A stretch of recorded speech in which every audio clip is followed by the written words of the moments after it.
அன்பு கலந்த காலை வணக்கத்தை தெரிவித்துக் கொண்டு, நேற்றைக்கு திமுக தலைவர் அனைத்து கட்சி கூட்டம் என்ற பெயரில் ஒரு மிகப்பெரிய ஒரு நாடகத்தை நடத்தியிருக்கிறார். திராவிட முன்னேற்ற கழகம் எப்பொழுதெல்லாம் அவர்கள் மேல ஒரு மிகப்பெரிய ஊழல் குற்றச்சாட்டுகள் வருகிறதோ அந்த நேரத்திலெல்லாம் அதை திசை திருப்புவதற்காக பல்வேறு விஷயங்களை கையில் எடுப்பது அவர்களுடைய வாடிக்கையாக இருந்து கொண்டிருக்கிறது. அப்படி ஒண்ணுதான் நேற்றைக்கு SIR என்று சொல்லக்கூடிய சிறப்பு வாக்காளர் திருத்த அந்த முகாமை அவர்கள் எதிர்த்திருக்கிறார்கள். அதிலேயே கூட நேற்றைக்கு மரியாதைக்குரிய திரு வைகோ அவர்கள் கிட்டத்தட்ட 75 லட்சம் வாக்காளர்கள் போலி வாக்காளர்கள் இருப்பதாக சுட்டிக்காட்டியிருக்கிறார்கள். இந்த சிறப்பு வாக்காளர் திருத்தத்தினுடைய அவசியமே இரட்டை வாக்காளர்கள் அல்லது இறந்து போன வாக்காளர்கள் அல்லது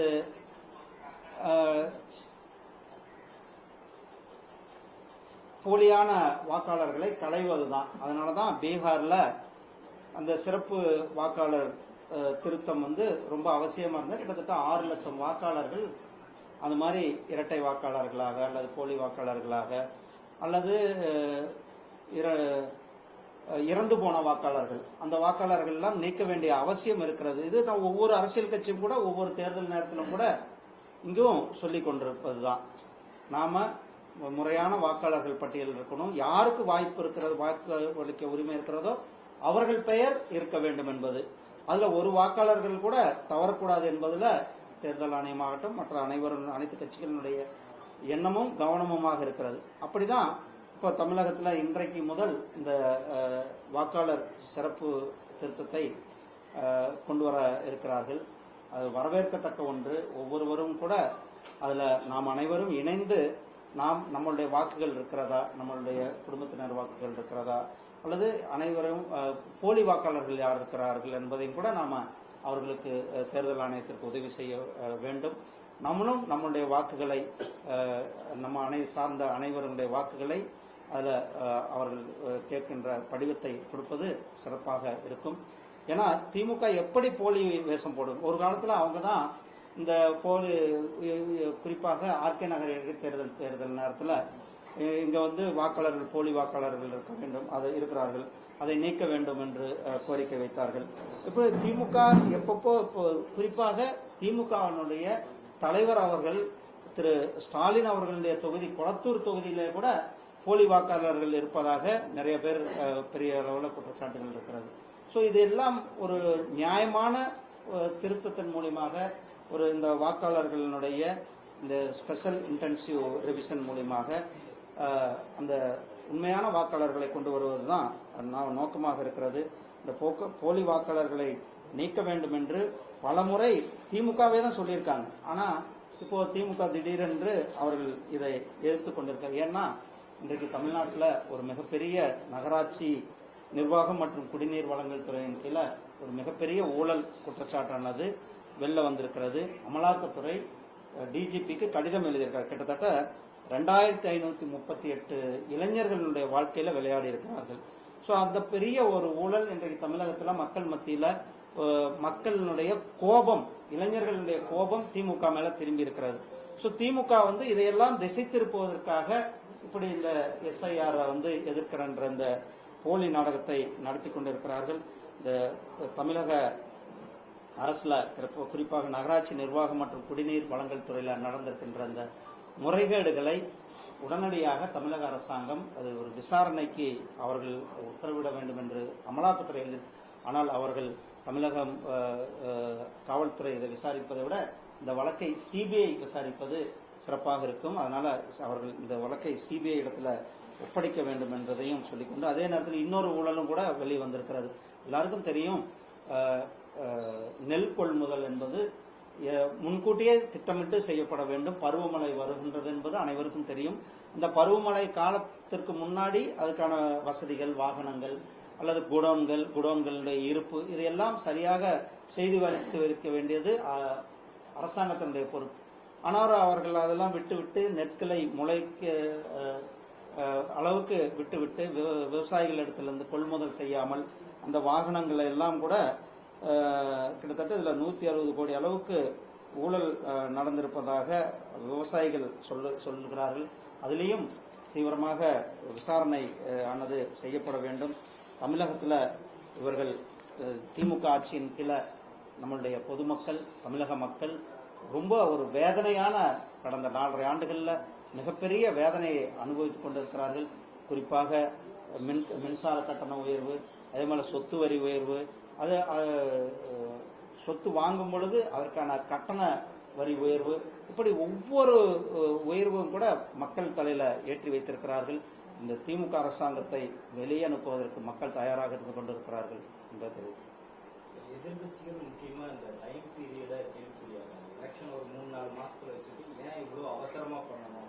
கமல்ஹாசன் கூட எலெக்ஷன் முடிஞ்சதுக்கு அப்புறம் பண்ணலாமே தான். எலெக்ஷன் முடிஞ்ச பிறகு பண்ணா அதனுடைய பிரயோஜனமே இல்லையே. இது வந்து தேர்தலுக்காக பண்ண வேண்டியது. நமக்கு இன்னும் தேர்தலுக்கு இன்னும் 6 மாதங்கள் இருக்கிறது.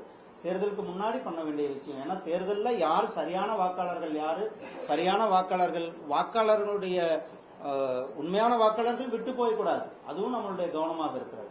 அதே போல போலி வாக்காளர்கள், இரட்டை வாக்காளர்கள், இறந்து போன வாக்காளர்கள், அதையெல்லாம் நாம் நீக்க வேண்டிய கடமையும் தேர்தல் ஆணையத்துக்கு இருக்கிறது. ஒரு முறையான தேர்தல் நடத்தணும்னா அந்த தேர்தல் பட்டியல், யார் வாக்காளர்கள் என்ற பட்டியல் சரியாக இருக்க வேண்டும். அப்பதான் ஒரு நம்மளுடைய ஜனநாயக நாட்டில் சரியான மக்கள் சரியான வாக்களிக்க முடியும். தொடர்பான வழக்கு வந்து பீகார்ல வந்து நிலுவையில் இருக்கும்போது தமிழ்நாட்டிலேயே இம்ப்ளிமெண்ட் பண்ணணும் அப்படிங்கறத ஒரு நீங்க பாருங்க, சுப்ரீம் கோர்ட்டு உங்களுக்கு தெரியும், சுப்ரீம் கோர்ட்டினுடைய கைடன்ஸ், சுப்ரீம் கோர்ட்டினுடைய அவர்கள்லாம் சொன்ன பிறகுதான் பீகார்ல பண்ணியிருக்கிறார்கள். அதை தொடர்ந்து இப்போ தமிழ்நாடு மற்ற பகுதிகளிலும் கூட பண்ணுவதற்காக சொல்லியிருக்கிறார்கள். ஒரு ஸ்பெஷல் இன்டென்சிவ் ரிவிஷன் என்பது தேவையான ஒன்று, காலத்தின் கட்டாயம்.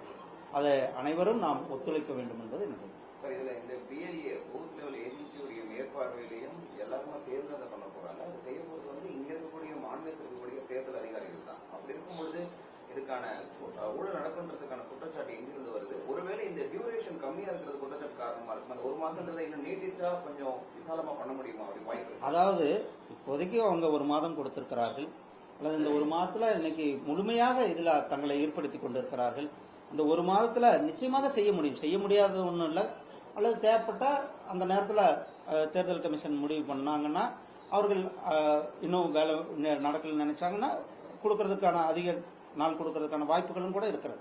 ஆனால் இது ஒரு ஸ்பெஷல் இன்டென்சிவ், அதனாலதான் சொல்றாங்க ஸ்பெஷல் இன்டென்சிவ் ரிவிஷன்.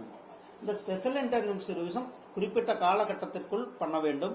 அந்த குறிப்பிட்ட காலகட்டத்தில் பண்றாங்க. நீங்க சொன்னீங்க, இதுல இங்க இருக்கிற பிஎல்ஏ, ஒவ்வொரு கட்சியினுடைய பிஎல்ஏ அங்க இருப்பாரு. அதே போல ஒவ்வொரு கட்சியினுடைய அரசியல் சார்ந்தவங்க அங்க இருப்பாங்க. அதே போல தமிழக, இன்னும் சொல்ல போனா தமிழ்நாட்டு அரசியல், தமிழ்நாடு அரசு ஊழியர்கள் தான் அதுல இருக்க போறாங்க. அப்போ திமுக வந்து தமிழ்நாட்டு அரசு ஊழியர்கள் மேல நம்பிக்கை வைக்காம இருக்கிறார்கள் என்பது ஒரு மிகப்பெரிய கேள்விக்குறியாக இருக்கிறது. அதனால இந்த ஒரு ஸ்பெஷல் இன்டென்சிவ் என்பது காலத்தின் கட்டாயம், தேவையான ஒண்ணு. அனைவரும் இணைந்து செயல்பட வேண்டும் என்பதுதான் என்னுடைய.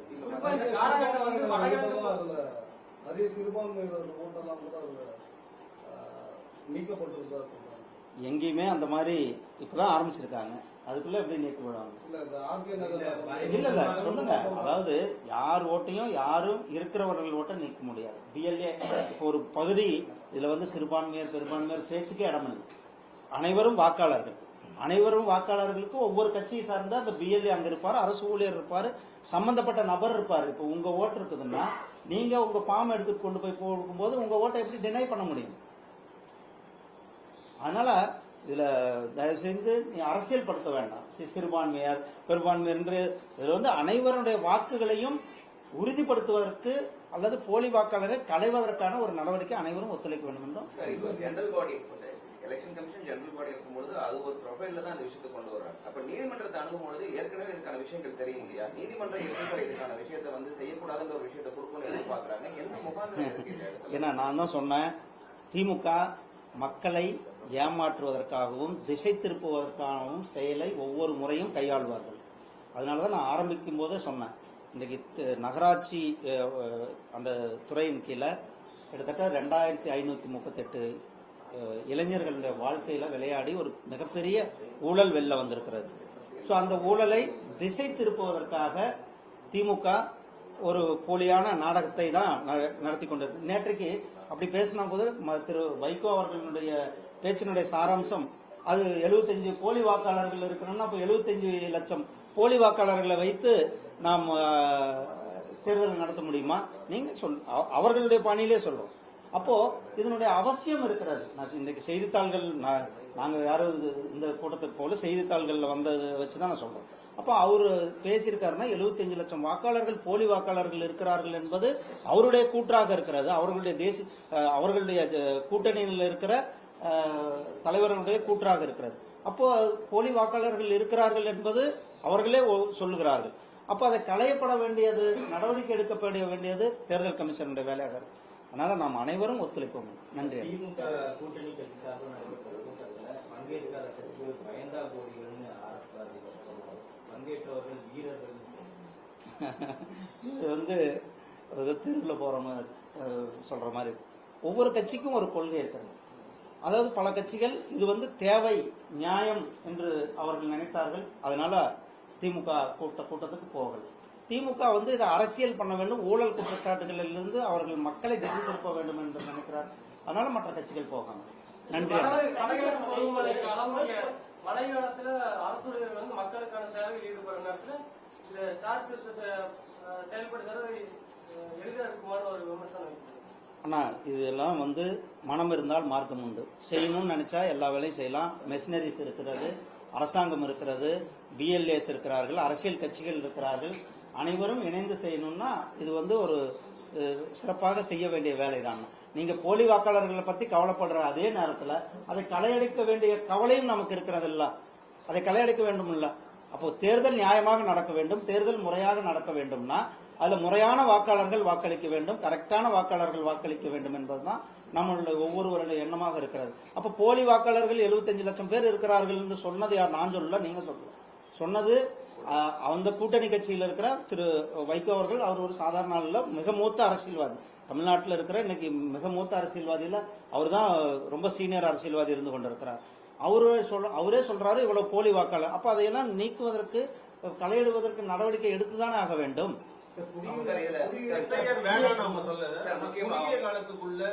ஆனா தேர்தல் நமக்கு இருக்கிறது, நமக்கு தேர்தல் நடுங்கி கொண்டு இருக்கிறது. ஒரு விஷயம் செய்யும் பொழுது தேர்தலுக்கு இப்ப போலி வாக்காளர்கள் இருப்பார்கள் என்பதுல எல்லாருமே ஒத்துக்கிறாங்க. அப்ப ஒத்துக்கிறாங்க போது தேர்தல் நமக்கு ஏப்ரல் அல்லது மே மாசம் நமக்கு தேர்தல். அப்ப தேர்தலுக்கு முன்னாடி அதை களையெடுப்பீங்களா? தேர்தலுக்கு பிறகு போலி வாக்காளர்கள் எல்லாம் போட்டு அவர்கள் எல்லாம் ஓட்டு போட்டு அப்ப திமுகவுக்காக ஓட்டு போடணும்னு நினைக்கிறாங்களா அவங்க?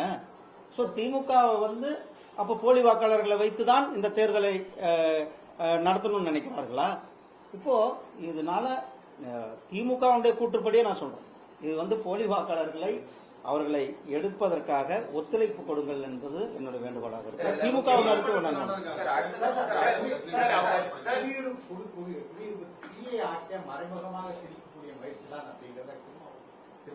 ஆனா திருமாவளவன் ஏதாவது ஸ்டாலினுக்காக சப்பக்கட்டு கட்டணுன்றதுக்காக சொல்றாரு. சிஏக்கு இதுக்கு என்னன்னா சம்பந்தம்? இல்ல, அதுக்கு இதுக்கு என்ன சம்பந்தம்? ஒரு அரசியல்வாதியா நீங்களே ஒரு பத்திரிகையாளர், ஒரு அரசியல்வாதி குடியுரிமை சட்டத்தையும் வாக்காளர் எஸ்ஐஆரையும் எப்படி ஒப்பிட முடியும் சொல்லுங்க? குடியுரிமை சட்டம் வெளிநாடுகளிலிருந்து இங்க தங்கியிருந்தவர்களுக்காக கொடுக்கப்பட்ட ஒரு சட்டம். வாக்காளர்கள் சீர்திருத்தம் என்பது, அதாவது சீர்திருத்த ஸ்பெஷல் இன்டென்சிவ் ரிவிஷன் என்பது இங்க இருக்கிற போலி வாக்காளர்களை நீக்குவது, இங்க இருக்கிற இறந்து போன வாக்காளர்களை நீக்குவது, அல்லது இரட்டை. சிலர் இங்கேயும் வாக்காளர் வச்சிருக்காங்க, கோயம்புத்தூர் வச்சிருக்காங்க, சிலர் இங்கேயும் வச்சிருக்காங்க, திருநெல்வேலியும் வச்சிருக்காங்க. சோ அவர்கள் இங்கேயும் வச்சிருக்கிறாங்க, குளத்தூர்ல ஒருத்தர் வச்சிருக்கிறாரு, இன்னொருத்தர் திருவாரூர்லயும் வச்சிருக்காங்க. அப்படி வச்சிருக்கும் பொழுது அதுக்காக நான் அவர் சொல்லல, அந்த மாதிரி வாக்காளர்கள் இருக்கும்போது அந்த வாக்காளர்களை நீக்க வேண்டும் என்பதுதான் நம்ம தேர்தல் நேரத்தில் இருக்கும். தேர்தலுக்கு முன்னாடி ஒவ்வொரு இயக்கங்களிலும் கூட, ஒவ்வொரு சின்ன கூட்டுறவு சொசைட்டி தேர்தலில் கூட நீங்க அந்த கூட்டுறவு சொசைட்டியினுடைய தேர்தலுக்கு வாக்களிக்கின்ற தகுதி உள்ளவங்க யார் அங்க இருக்காங்க என்பதை அந்த தேர்தலுக்கு முன்னாடி தான் அவங்க ரிலீஸ் பண்ணுவாங்க. ஒவ்வொரு தேர்தலையும் நடக்குது. இப்போ பாராளுமன்றத்தில் அல்லது வேற எங்க கூட வாக்களிக்கக்கூடிய நபர்கள், அந்த தகுதியான வாக்காளர்கள் யார் என்பதை தேர்வு செய்யும் போது அந்த தேர்தல் நேரத்தில் அதை சரி செய்துதான் வெளியிடுகிறார்கள்.